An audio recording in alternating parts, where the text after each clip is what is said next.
I met an old man. I said, tell me your story.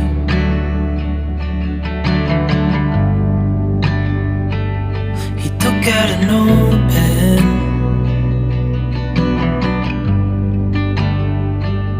and wrote something for me.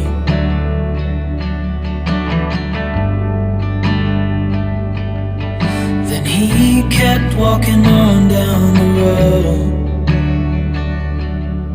and I watched him disappear like smoke.